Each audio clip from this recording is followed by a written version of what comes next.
Hello guys, সকাল সকাল উঠে বললাম কালীঘাট যাওয়া হলো। ওয়েদারটা খুব সুন্দর লাগছিল, আমাদের জন্য সবাই অপেক্ষা করছিল। এসে দেখি গাড়ি পরিষ্কার করছে।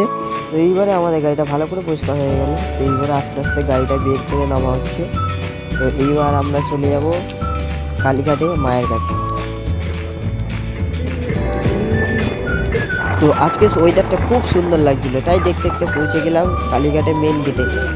তো এখান থেকে কিছুটা হেঁটে গিয়ে ভিতরে মালা ছিল, মালা সবাই কিনে নিল। মালা কিনে নেওয়ার পরে এবার আমরা আস্তে আস্তে ওপরে যাচ্ছি।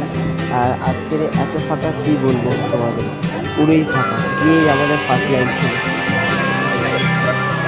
তো কি বলবো, মনে হচ্ছিল আমরা হলো ভিআইপি লাইনে টিকিট কেটে আমরা ভিতরে ঢুকছি, এত ফাঁকা। এইবারে ভেতরে ঢুকবো, ভেতরে ক্যামেরা অ্যালাউ করা যাবে না। তো এখন আমাদের পুজো দেওয়া সম্পূর্ণ হয়েছে, তাই এক জায়গায় বসে প্রসাদ নিচ্ছিলাম।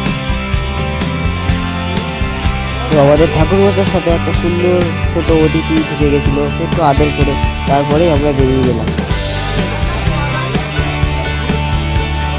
ভাবছিলাম বাড়ি চলে যাবো, তাই একটুখানি ঘুরে সবাই মিলে তারপরেই বাড়িতে যাবো।